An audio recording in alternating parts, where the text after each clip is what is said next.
नाज़रीन, ये मौत के फकत 1 मिनट बाद की सूरत हाल थी।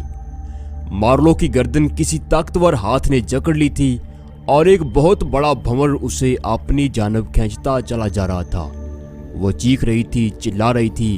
खौफ के घटाटोप अंधेरे मुसलसल उसके गिर्द छाते चले जा रहे थे और दूसरी तरफ उसके रिसर्चर दोस्त उसे बचाने की आखिरी कोशिश से भी मायूस हो चुके थे।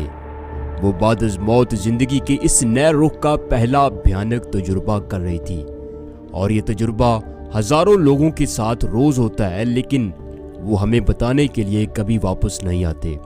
नाज़रीन, फिल्म आफ्टर डेथ की पूरी कहानी में क्या कुछ होता है? ये कहानी आखिर हमें ये क्यों बताती है कि मौत के आखिरी सेकंड में हमारे दिमाग में जिस किस्म का डाटा होगा, हमने तमाम जिंदगी जिस किस्म की मेमोरी कलेक्ट की होगी, मौत के बाद वो सारा डाटा, वो सारी याददाश्त, वो सारी मेमोरी एक अलग यूनिवर्स बनकर हमारा पीछा करती है। लोगों के साथ किए गए हमारे जुल्म मुख्तलिफ किरदार बनकर हमें नोचते हैं या फिर हमारी अच्छाइयाँ रोशनियाँ बनकर हमें नामालूम अंधेरों से महफूज कर लेती हैं। नाज़रीन, फिल्म का असल नाम कुछ और है। क्योंकि इसमें सेक्सुअल कंटेंट शामिल है तो हम इसका असल नाम खुफिया रखते हैं ताकि आपको वो नेगेटिव कंटेंट देखने को ना मिल सके। अलबत्ता कहानी में ज़्यादा तब्दीली नहीं की गई।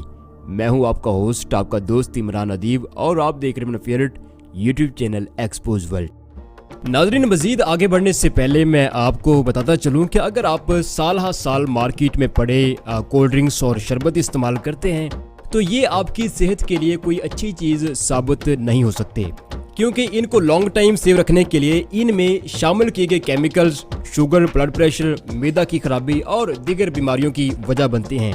इसीलिए आप रवायती इज्जा की खालिस खूबसूरती की तरफ पलटिए और पाकिस्तान के पहले ऑनलाइन देहाती स्टोर alkhalis.pk पर बादाम और जौ से तैयार सत्तू और उम्दा क्वालिटी के ड्राई फ्रूट से तैयार सरदाई ऑर्डर कीजिए, जो इस गर्मी की शिद्दत में न सिर्फ आपकी सेहत की हिफाजत करते हैं बल्कि आपको दिमागी तौर पर भी पावर में रखते हैं। प्रोडक्ट्स ऑर्डर करने के लिए अभी डिस्क्रिप्शन से वेबसाइट, चैनल और alkhalis.pk के फेसबुक पेज का लिंक आप क्लिक कर सकते हैं। अब हम कहानी की तरफ वापस चलते हैं। नाज़रीन, मौत के बाद हम कहाँ जाते हैं? कब्रिस्तान की वीरान तख्तियां देखते हुए कोर्टनी को ये सवाल शिद्दत से परेशान करता। और जो 2 साल पहले एक एक्सीडेंट में उसकी बहन मारी गई थी और मिट्टी के बोझ तले दफन थी, आखिर वो कहाँ गई? क्या मौत सब कुछ खत्म हो जाने का नाम है या इसमें कुछ बाकी रह जाता है जो हम इंसानों के अहाता इल्म से बाहर की चीज है? कोर्टनी एक मेडिकल कॉलेज की सीनियर स्टूडेंट थी। वो कौमे से बाहर आए लोगों से अक्सर यही पूछती कि आपने कुछ देखा हो, आवाज सुनी हो या कोई अजीब मुशाहिदा किया हो, मगर सबका जवाब नफी होता था। मौत के बाद इंसान क्या देखता है? ये सवाल कोर्टनी का जीना हराम कर चुका था और फाइनली नाजरीन, उसने खुद मौत और जिंदगी के दरमियान जीरो लाइन पर खड़े होकर इस राज से पर्दा उठाने का फैसला किया। नाजरीन, कहानी दिलचस्प मरहले में उस वक्त दाखिल होती है जब कोर्टनी और उसके साथी एक मेडिकल मिशन तरतीब देते हैं जिसमें मुमकिना हद तक मौत के करीब तरीन जाना और वापस लौटना था। अब नाजरीन, कोर्टनी अपने हम ख्याल ग्रुप के साथ कॉलेज के तहखाने में मौजूद थी। सबके चेहरे तने हुए थे, लब खामोश और आंखों में कदरे खौफ के साए थे। कोर्टनी कहती है, गाइस, हम पूरी तरह तैयार हैं। इंजेक्शन के बाद धीरे धीरे मेरे दिल की धड़कनें बंद होने लगेंगी और कुछ वक्त बाद दिमाग डेड होने लगेगा।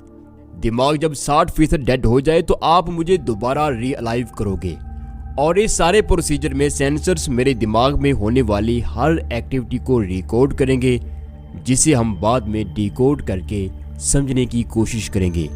और अगर इस सारे एक्सपेरिमेंट में मेरी परमानेंट डेथ हो जाती है तो तुम पर कोई ब्लेम नहीं है। ये सब मैं अपनी मर्जी से कर रही हूँ। नाज़रीन, मिशन का हसास मरहला शुरू होता है और इंजेक्शन के बाद कोर्टनी की धड़कनें बंद होने लगती हैं। टीम के लोग मार्लो, जेमी, सूफिया और दीगर साथी मुसलसल बारीकी से स्क्रीन्स को देख रहे थे, जहां कोर्टनी के आखिरी लम्हात में दिमाग की एक्टिविटी जाहिर हो रही थी। नाज़रीन, ठीक 30 सेकंड बाद कोर्टनी का दिल बंद हो चुका था और ऐसे में स्क्रीन पर पैंतरे बदलने लगते हैं। कोर्टनी का दिमाग इंतहाई तेजी से किसी नामालूम डेटा को प्रोसेस करने लगता है। यानी अब कोर्टनी उस सवाल के बिल्कुल सामने खड़ी थी जिसके लिए उसने ये सारा रिस्क लिया था। और नाजरीन, उसके बाद स्क्रीन थमने लगी। दिमाग 60% डेड होने के करीब पहुंच चुका था।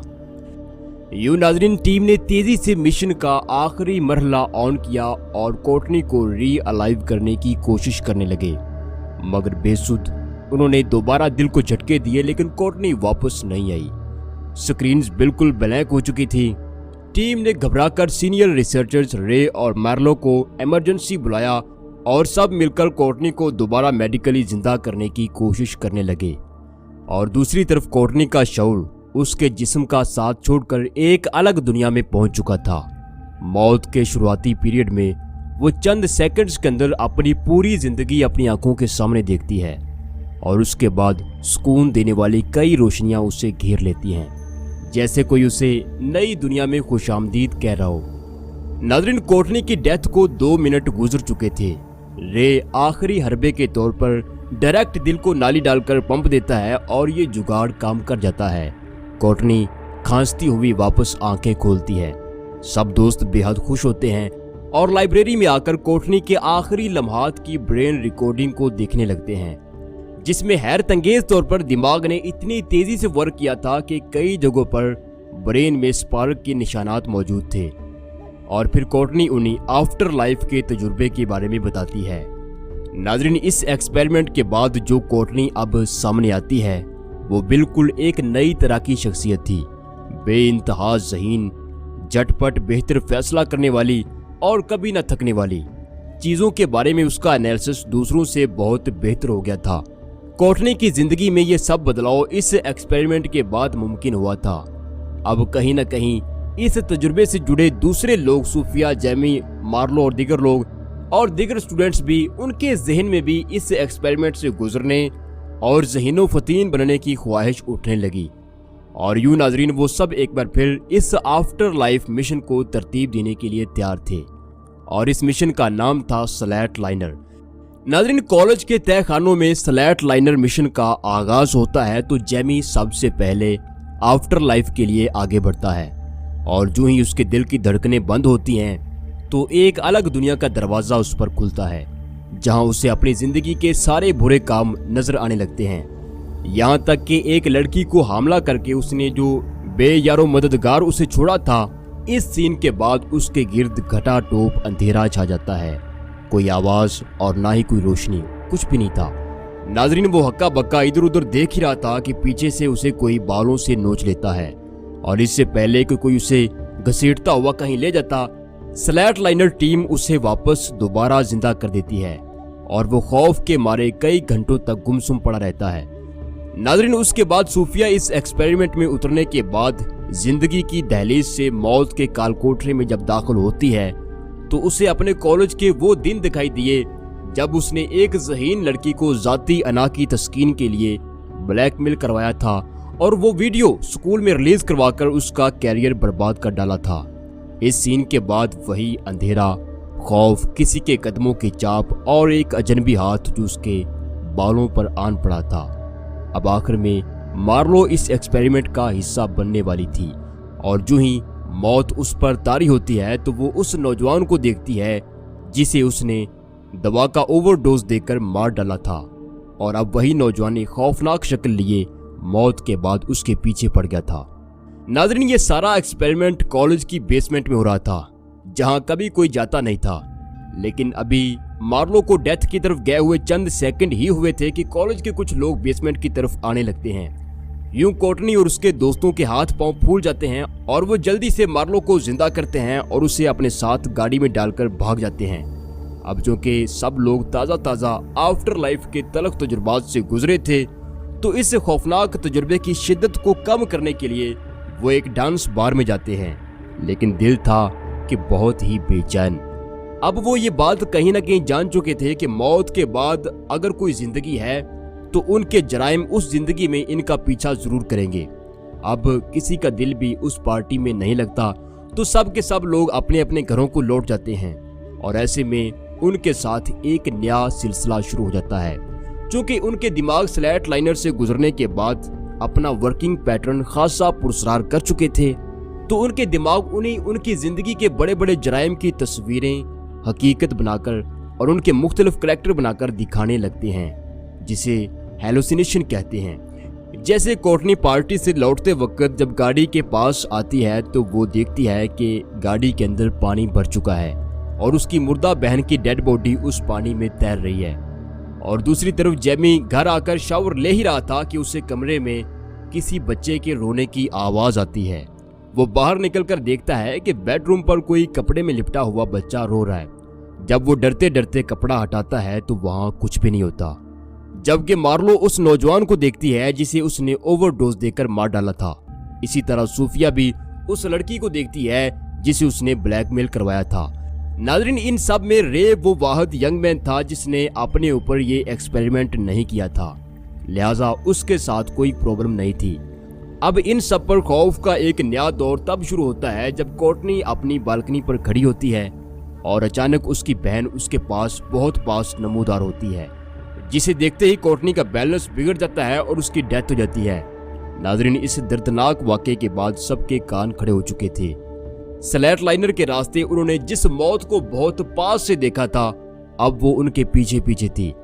अब नाज़रीन, सब लोग एक मीटिंग करते हैं और इस नतीजे पर पहुंचते हैं कि हमारा दिमाग स्लैट लाइनर से गुजरने के बाद इंतहाई शार्प हो चुका है। ये जिंदगी की जिन गलतियों से गुजरा है अब उनके मुख्तलिफ रूप बनाकर हमें दिखा रहा और ये बता रहा कि मौत के बाद यही सब कुछ एक दुनिया बनकर हमारा पीछा करने वाली है। लिहाजा हम सब लोग अपने अपने किए को अभी सुधार लें तो ये हमारे लिए ज्यादा बेहतर है। अब शुरुआत जेमी से होती है, जो उस लड़की से मिलता है जिसे वो कभी हमला करके भाग गया था। उस लड़की के पास एक 5 साला बच्चा था जिसे वो अकेले पाल रही थी। जेमी के बाद उसने जिंदगी में बड़े अजाब देखे थे, कभी शादी नहीं की थी। अब जेमी अपने किए की माफी उससे मांगता है और ताहयात वो उस बच्चे और खातून की कफालत की जिम्मेदारी ले लेता है। यूं मन से एहसासे जुर्म हटते ही उसे सब विजन आना बंद हो जाते हैं। इसी तरह सूफिया उस लड़की से मिलती है जिसे बदनाम करने के लिए उसने कभी उसकी प्राइवेट तस्वीरें चलाई थीं। वो अपने किए की माफी मांगती है और दोनों बैठकर इकट्ठे खाना खाती हैं। यूं उसके विजन भी बंद हो जाते हैं, लेकिन मार्लो ये सब नहीं कर सकती थी क्योंकि उसे जिससे माफी मांगना थी वो उससे ओवरडोज लेकर अगले जहां में पहुंच चुका था और अब हेलुसिनेशन के जरिए उसे बार बार दिखाई दे रहा था। उसकी रातों की नींदें और दिन का चैन गायब हो चुका था और फाइनली तंग आकर मार्लो स्लैट लाइनर के जरिए अपनी मेमोरी में जाकर उससे माफी मांगने का प्लान बनाती है क्योंकि वो कत्ल उसका जीना हराम कर चुका था।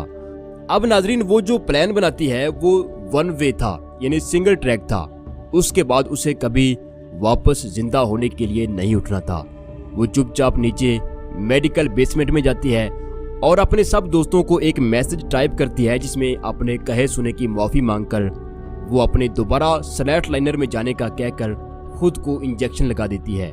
अब उसका भेजा गया मैसेज जैसे ही जेमी, रे और सूफिया को मिलता है तो वो फौरन बेसमेंट की तरफ भागते हैं, जबकि तब तक मार्लो खुद पर मौत का अमल शुरू कर चुकी थी। दिल बंद होते ही उस पर एक नई दुनिया का दरवाजा खुलता है। वो देखती है कि उसी नौजवान ने उसकी गर्दन दबोच ली है और एक बहुत बड़ा स्याह भंवर उसे अपनी तरफ खींचता चला जा रहा है। बाहर मशीन पर जैसे जैसे उसका दिमाग सर्द पड़ रहा था वो भंवर तेज तेज और तेज होता जा रहा था। वो चीख रही थी, चिल्ला रही थी, हेल्प हेल्प का शोर मचा रही थी, मगर इस तारीकी में कोई नहीं था जो उसकी सुनता, उसकी हेल्प को पहुंचता। उसके दिमाग ने तमाम जिंदगी जिस किस्म का डाटा इकट्ठा किया था, अब उसी बुरे डाटा से उसके लिए एक नई जिंदगी अखज़ होने जा रही थी जिसमें उसे नामालूम ज़मानों तक कैद रहना था। दूसरी तरफ मार्लो के दोस्त पहुंच चुके थे। वो हर मुमकिन कोशिश करते हैं कि किसी तरह मार्लो को मरने से बचाया जा सके, जबकि मार्लो इस भंवर में गुम होने से कबल कोर्टनी को देखती है जो उसे कह रही थी कि मार्लो, तुम वापस जिंदगी की तरफ लौटने वाली हो, लेकिन याद रखना अगर तुम्हारे मन में बोझ है, स्याही है, तो ये दुनिया ऐसे शख्स के लिए दर्दनाक रूप रखती है। वापस जाओ, अपने किए की माफी खुद से मांगो, खुदा से हाथ जोड़कर इस मिली मोहलत से फायदा उठाओ। यहाँ मन पर बोझ लेकर आने वालों के लिए कोई अच्छी जगह नहीं है। नाज़रीन, दूसरी तरफ मार्लो की डेथ हुए 5 मिनट हो चुके थे। रे एक आखिरी ट्राई के तौर पर उसके दिल में एक इंजेक्शन लगाता है जो काम कर जाता है और वो वापस जिंदा हो जाती है। वो बेहद खौफजदा थी। अब कहानी के आखिर में हम देखते हैं कि उनका इजाद करदा प्रोग्राम स्लैट लाइनर वो खुद ही तबाह कर देते हैं और अपनी ज़िंदगी में कभी ऐसे फैसले नहीं लेते।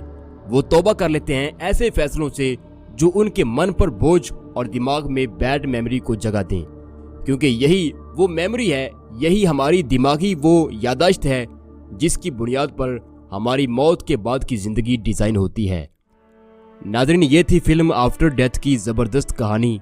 उम्मीद है आपको पसंद आई होगी। मुझे वैसे ज़ाती तौर पर हैरत है कि यूरोप एक एथियस्ट ज़दा तहजीब होने के बावजूद ऐसी फिल्म कैसे लिख सकता है जिसकी पूरी आइडियोलॉजी इस्लामी तालीमात की तर्जमान हो।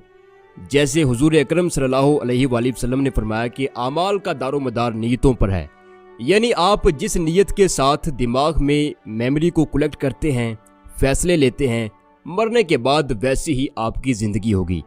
इसी तरह हुजूर अलैहिस्सलाम ने फरमाया कि जिसने खुदकुशी की और जिस आले या तरीक़ाकार के मुताबिक की, क़यामत तक वो मौत के बाद उसी तरह खुदकुशी करता रहेगा। और वो किस तरह का सीन होगा, कैसे एक मखसूस यादाश्त मौत के बाद इंसान का पीछा करती है, ये आप मार्लो के इस सीन से बखूबी समझ सकते हैं। आप अपनी ज़िंदगी में जो कुछ भी करते हैं इंतहाई मोहतात रहें। आपके साथ मौत के बाद वही सब कुछ होगा जो फिल्म आफ्टर डेथ के किरदारों के साथ हुआ। बस फ़र्क यह है कि यहाँ वो किरदार टेक्नोलॉजी का इस्तेमाल करके वापस इस दुनिया में मोहलत लेकर आ जाते हैं, लेकिन हकीकत की दुनिया में उस वक्त कोई टेक्नोलॉजी काम नहीं करेगी जब आपकी आखिरी सांस भी रुखसत हो चुकी होगी।